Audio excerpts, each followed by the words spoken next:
How many of you saw this video? Poor girls turn me on. The poorer the girl, the more attracted I am to her. A lot of you be wondering why a guy like this would have said something like that. Today he's here to clear the air because he was forced to say that very statement. It never truly came from him. This is his story. It's against my character to say such a thing because poor girls don't turn me on. No.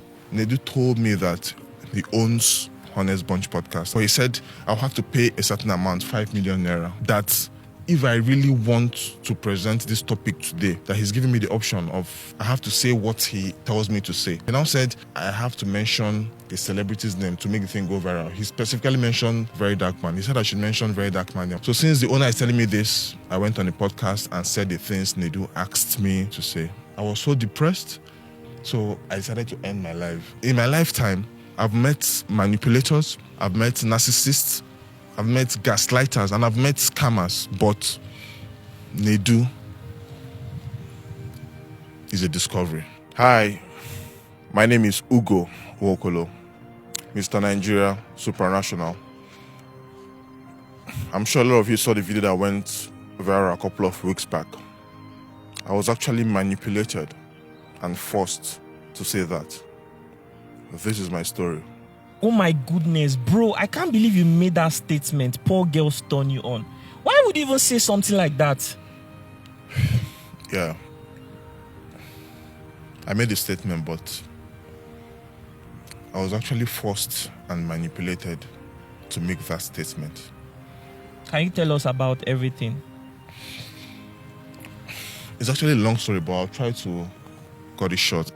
You see, I won Mr. Nigeria Supranational 2024, October, and I needed Nigerians to know about my journey because I was going to represent my dear country in Poland. So I needed Nigerians to know about my journey and everything. So I reached out to Honest Bunch podcast through Nedu.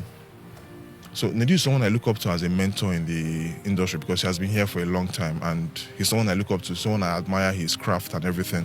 So I reached out to Nedu and was like, oh, I want to appear on the Honest Bunch podcast to discuss a topic that I think is actually valuable to Nigerians.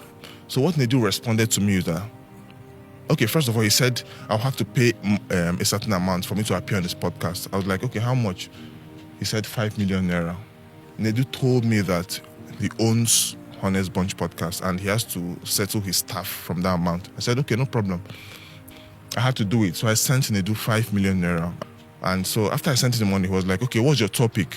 Then I went ahead and told him that, okay, my topic is eradicating classism and advocating, fostering an egalitarian society. So I'm going to quote Nedu verbatim. What he said to me is that, Mr. Nigeria, this thing where you talk like big grammar, Nigerians are dumb. They don't like people that sound intelligent. You're not Peter Obi. For your message to fly, you have to sound dumb. You don't have to bring all those big grammar because it's not going to fly. That's what Nedu told me. I was like, okay. And you are new to media. Yeah, I'm new to media. So yeah, and he's someone I respect so much. So of course. So I felt that every counsel and advice from him is gold, and so I need to take it. Yeah, you need to. So I just said, okay, since Nedu can say this to me, because I didn't think he had any ulterior motive, or any surreptitious move or anything. So I took it hook, line, and sinker because I'm someone that is very credulous. I tend to believe people a lot because of my good heart. Because I believe that people should not do bad to me because I cannot nurse anything evil to someone. So Nedu now said to me that I have to sound dumb to appeal to Nigerians. A day before the podcast, Nedu told me that there's a development. Someone else is coming to make the conversation interesting. I was like, but that's not our agreement now. I mean, this is something you paid for, exactly. Right? For yourself. I paid to promote myself. So why are you bringing someone else? They now said, oh, there's no problem now. It's going to make it interesting. Don't worry. And I said, no. 5 million is not something that people pluck from tree now. Exactly. It's my hard-earned money. So why are you reneging on our agreement? So after a lot of back and forth, they now finally agreed to refund me 2 million from the 5 million so that I can appear with someone else on the program. So he said he's going to refund me the money after I make the appearance. So the D-Day came, the day of the podcast. I said to Nedu, I would like to see you for briefing. Let me know what I'm going to say and everything. Because I already had what I was going to say, but I just needed to know. I just needed to get some briefing. So it's your first time? Yeah, it's my first time actually. So Nedu now met me and said, yeah, it's a good thing, because he was actually talking to his co-host and they've dissected the topic and they think it's not something that's going to go viral. That if I really want to present this topic today, that he's giving me the option of I have to say what he tells me to say. I was like, no, now I have my topic already. Why will you tell me what to say? He said no, that this is the way it works, that he has to tell me what to say. This is his program and he calls the shot. I was speechless. I was dumbfounded. I was like, bro, this is not what to discuss. He now said, number one, he's going to tell me what to say, and I have to mention the celebrity's name to make the thing go viral. He specifically mentioned Verydarkblackman. He said I should mention Verydarkblackman name. I was like, Verydarkblackman doesn't have anything to do with my topic, because my topic is about rich men getting married to broke girls, or girls who they are in a better financial position than. But he now said I should say something like, poor girls turn me on. The poorer the girl, the more attracted I am to her. And I said, no. I'm not going to say that. That is not my topic. If you insist I have to say this, then I think I have to back off. I'll just take my money and leave. He now said that he's sorry that he can't refund because the money has been distributed to his workers. That the only thing that he can do is I should go back and come back on a later date when I'm interested or when I'm ready. I said, but I'm ready now. You're giving me a new topic and everything. He now said, that's how he's done, that I have to accept this or go back and come back. So I had to think about the money I've spent, and coming back is going to cost me more money. So. And you had to fly from Abuja to Lagos? I had to fly from Abuja to Lagos for the interview, yeah. So I just said, okay, since we're here already, let's just do it. Since Nedu is the owner, because he told me he's the owner of the Honest Bunch podcast. So since the owner is telling me this, I'm a newbie in the industry, so I foolishly agreed to that.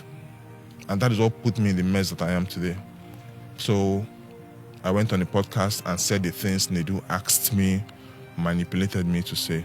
But I'll still say this, I take responsibility. I'm not trying to blame anybody. I'm just trying to tell Nigerians what actually happened and what prompted me to make that statement. The thing is, it's against my character to say such a thing, because poor girls don't turn me on. No. Nedu forced and manipulated me to say that. I deserve all the insult I've gotten so far because I was the one that said it, but I just need Nigerians to know what actually transpired. I've been seeing a lot of repulsive, egregious comments saying, oh, some people said I manipulate women, that is why I'm looking for a poor girl to control and all of that. I'm a ritualist, I'm looking for a poor girl to use. A lot of comments that is against my character, against my person. That is not who I am. I'm so sorry. So how I was just a victim of manipulation. So this is not who I am. Poor girls don't turn me on. I'm sorry that this happened, and that is why I'm here to clear the air. In my lifetime, I've met manipulators, I've met narcissists, I've met gaslighters, and I've met scammers, but Nedu is a discovery. Yeah.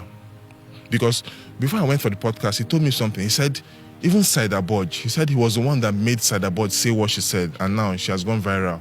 She's popular. That I should just listen to him, I should believe him, I should trust him. That's what he told me. He said if he can make Saidaboj who she is, that who am I? That I should not worry.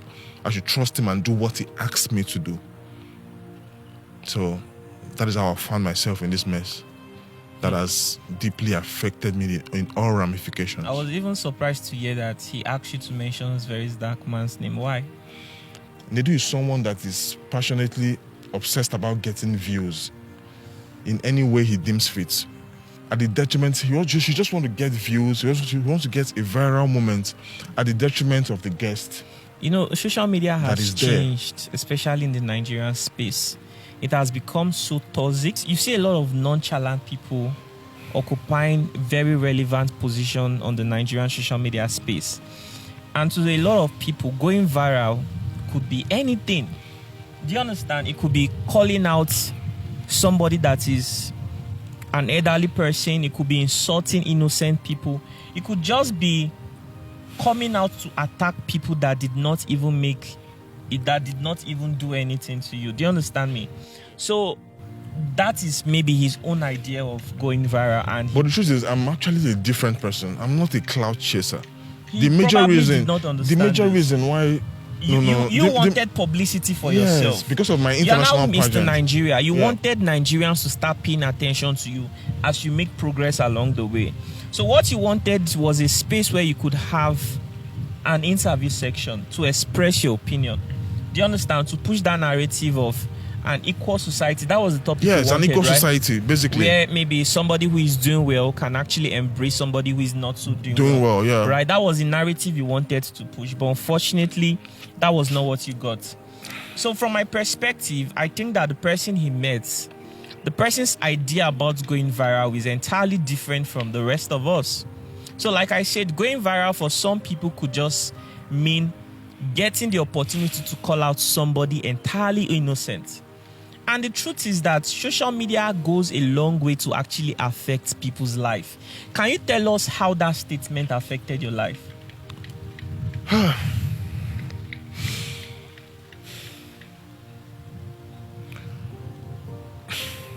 Honestly, this past few weeks has been a roller coaster of emotions. Like, it's difficult for me to put my words together, but I faced the lowest point of depression because I got calls from my family members, my classmates, everybody were asking me, why would you go on a podcast to say something so obtuse? Because that is not who they know me to be.